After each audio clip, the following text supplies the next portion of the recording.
নমস্কার বন্ধুরা, Prius cooking হাবে আপনাদের সবাইকে স্বাগত জানাই।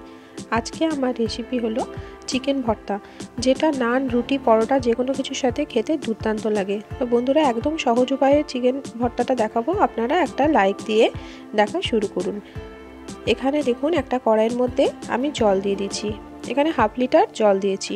এরপর এর মধ্যে আদা, রসুন আর লঙ্কার একটা পেস্ট ছিল, সেখান থেকে 1 চামচ মতো এখানে দিয়ে দিলাম। দিয়ে দিচ্ছি সামান্য একটু লবণ। এরপর বোনলেস চিকেন আছে, এই বোনলেস চিকেনগুলোকে এর মধ্যে দিয়ে দেবো। এখানে বোনলেস চিকেন আছে আমার 250 গ্রাম।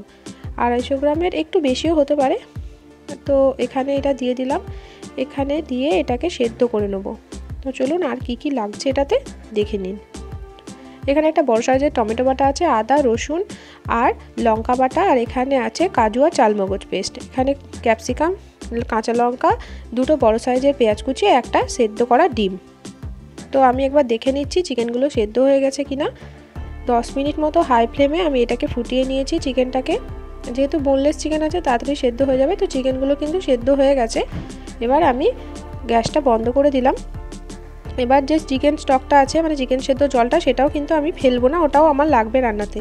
তো এভাবে আমি চিকেনগুলোকে একদম ছাড়িয়ে নিচ্ছি, মানে একদম কুটি কুটি করে নিচ্ছি। আপনারা চাইলে এটা চাকু দিয়ে বা আপনারা চামচ দিয়েও করতে পারেন, কাঁটা চামচ দিয়েও করতে পারেন। আমার হাত দিয়েই সুবিধা হয়, তাই আমি হাত দিয়ে ছাড়িয়ে নিচ্ছি। আপনাদের যেটা সুবিধা হবে আপনারা সেরকমভাবে ছাড়িয়ে নেবেন। আমি এরকমভাবে ছাড়িয়ে নিই। তো দেখুন, আমার কিন্তু এটা চিকেনটা তৈরি হয়ে গেছে। একদম চিকেনটাকে কুটি কুটি করে নিয়েছি। এই রকমই আমার চিকেনটা লাগবে। এবার আমি কড়াই বসিয়ে দিলাম। কড়াইয়ে দিয়ে দেবো সাদা তেল। এই রান্নাটায় খুব একটা তেলের প্রয়োজন হয় না। দেখুন, আমি ওই 3 চামচ মতো তেল দিয়ে দিলাম। গ্যাসের ফ্লেমটা হাই করে তেলটাকে ভালো করে গরম করে নিচ্ছি। এটা খুব তাড়াতাড়ি হয়ে যায় রান্নাটা। তো দেখুন, প্রথমেই আমি যে বড় সাইজের 2টো পেঁয়াজ কুচিয়ে নিয়েছিলাম, একদম মিহি করে কুচানো পেঁয়াজ আছে, এই কুচানো পেঁয়াজটা এর মধ্যে আমি দিয়ে দিচ্ছি।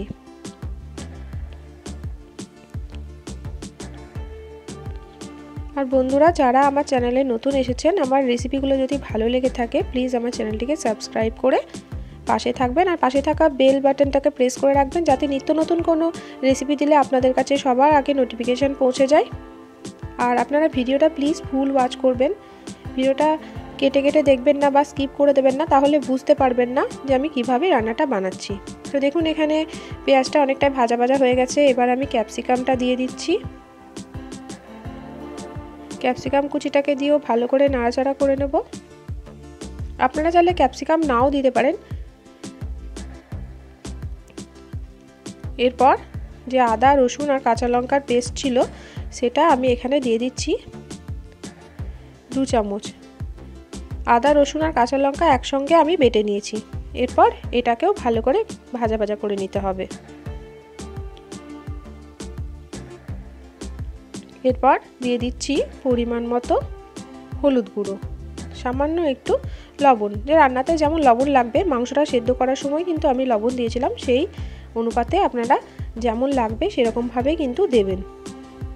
এটাকে ভালো করে ভাজা ভাজা করে নিতে হবে। আমার রেসিপিগুলো আপনাদের কেমন লাগছে আপনারা কিন্তু সুন্দর সুন্দর কমেন্ট করে আমাকে জানাবেন। এরপর আমি যে টমেটোটা বেটে রেখেছিলাম, একটা বড় সাইজের টমেটো আমি পেস্ট করে রেখেছিলাম, সেটাও দিয়ে দিলাম। আপনারা টমেটো যদি না থাকে বাড়িতে, টমেটো সসও দিতে পারেন। তো এবার এটাকে ভালো করে নাড়াচাড়া করে নিচ্ছি যতক্ষণ না মশলা থেকে কাঁচা গন্ধ বেরিয়ে যাচ্ছে।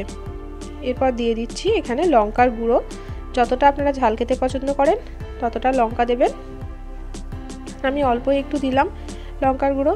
দিয়ে দিচ্ছি কাশ্মীরি লঙ্কার গুঁড়ো, এটা কালারের জন্য দিচ্ছি, আপনারা না চাইলে নাও দিতে পারেন। এরপর দিচ্ছি জিরে গুঁড়ো, সবই সামান্য সামান্য করে ওই 1 চামচের মতো দিয়ে দিচ্ছি ধনে গুঁড়ো। ধনেটা একটু কম পরিমাণে দিতে হবে, ধনেটাও দিয়ে দিলাম। এরপর সমস্ত মশলাকে ভালো করে কষিয়ে নিতে হবে। মশলা কষানো হয়ে গেছে। এই সময় দিয়ে দিচ্ছি কাজু আর চালমগজের যে পেস্ট বানিয়ে রেখেছিলাম সেটা। এখানে আমি 4-5টা কাজু আর অল্প 2 চামচ মতো চালমগজকে একসঙ্গে পেস্ট করে নিয়েছি। এবার এটা দিয়ে ভালো করে নাড়াচাড়া করার পর যে চিকেনটা আমি সেদ্ধ করে কুচি করে রেখেছিলাম সেই চিকেনটা আমি দিয়ে দিচ্ছি। চিকেন ভর্তা তাহলে কিন্তু রেডি হয়ে যাবে। খুব একটা বেশিক্ষণ সময় লাগে না, যেহেতু আমার চিকেনটা আগে থেকে সেদ্ধ করা ছিল, খুব একটা সময় লাগবে না। তো এটা দিয়ে ভালো করে নাড়াচাড়া করে নেব। আর এটার কিন্তু টেস্ট যত সুন্দর হয়, গন্ধও হয় দুর্দান্ত। এবার এরপর থেকে একটু একটু করে চিকেন স্টকটা দিয়ে দিচ্ছি। বাইরের অন্য জল ব্যবহার করার দরকার নেই, যে চিকেন স্টকটা আছে ওটাই এর মধ্যে ব্যবহার করবেন, তাহলে খেতে খুব ভালো হবে। তো দেখুন একটু একটু করে চিকেন স্টকটা দিচ্ছি আর নাড়াচাড়া করে নিচ্ছি। এবার যে বাকি যে চিকেন স্টকটা আছে ওটাও আমি কিন্তু এরপরে দিয়ে দেবো। এখানে আমি দিয়ে দিলাম সামান্য ফ্রেশ ক্রিম। আপনাদের বাড়িতে যদি ফ্রেশ ক্রিম না থাকে আপনারা দুধের সরকেও দিতে পারেন। দুধের সরটা হাতের মধ্যে একটু চটকে এর মধ্যে দিয়ে দেবেন, কিন্তু অবশ্য করে ফ্রেশ ক্রিম অথবা দুধের সর এর মধ্যে ব্যবহার করবেন, তাহলে কিন্তু রান্নাটা পুরো রেস্টুরেন্টের মতো লাগবে। এর ওপরে আমি দিয়ে দিলাম সামান্য একটু বাটার। বাটারটা সম্পূর্ণ অপশনাল, আপনারা না চাইলে নাও দিতে পারেন। কাসুরি মেথি হাতে একটু গুঁড়ো করে ওপর থেকে দিয়ে দিলাম। কাসুরি মেথিটা কিন্তু অবশ্যই দেবেন। কাসুরি মেথিটা দেওয়ার জন্য কিন্তু রেস্টুরেন্টের মতো স্মেলটা আসবে। ভালো করে সবকে একসঙ্গে আমি মিশিয়ে দিচ্ছি। কাঁচা লঙ্কা যেগুলো আমি চিড়ে রেখেছিলাম সেই কাঁচা লঙ্কাগুলো ওপর থেকে দিয়ে দিচ্ছি। দেখুন এখানে একটা সেদ্ধ করা ডিম আছে, এই সেদ্ধ করা ডিমটাকে ভালো করে কুচি করে এর মধ্যে আমি দিয়ে দেব। এই ডিমটাও কিন্তু দেবেন আপনারা যেমন খেতে পছন্দ করেন। আমার যেহেতু খুব অল্প পরিমাণে আমি বানিয়েছি তাই আমি একটা ডিম দিয়েছি, আপনারা চাইলে দুটো ডিম দিতেই পারেন। এই ডিমটাকেও দিয়ে ভালো করে এর সঙ্গে মিশিয়ে দিতে হবে। আপনারা আমার মতো করে বানান, ভীষণ সহজ চিকেন ভর্তা বানানো। এভাবে একবার অবশ্যই ট্রাই করে দেখুন। আমার রান্নাটা কিন্তু কমপ্লিট হয়ে গেছে। এটাকে স্ট্যান্ডিং টাইমে 10 মিনিট মতো রাখার পর এটাকে আমি পরিবেশন করেছিলাম। আমি এটা নানের সঙ্গে পরিবেশন করেছিলাম। আপনারা নান, রুটি, পরোটা, লুচি যে কোনো কিছুর সাথে পরিবেশন করতে পারেন। তো আজকের রেসিপিটা আপনাদের কেমন লাগলো অবশ্যই আমাকে কমেন্ট করে জানাবেন।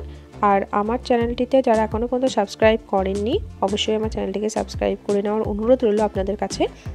পুরনো বন্ধু, নতুন বন্ধু সকলকে অসংখ্য ধন্যবাদ ধৈর্য সহকারে আমার রেসিপিটা এতক্ষণ পর্যন্ত দেখার জন্য। আজকের মতো আসি, দেখা হবে অন্য কোনো দিন অন্য কোনো একটা রেসিপি নিয়ে। সকলকে টাটা, সবাই ভালো থাকবেন।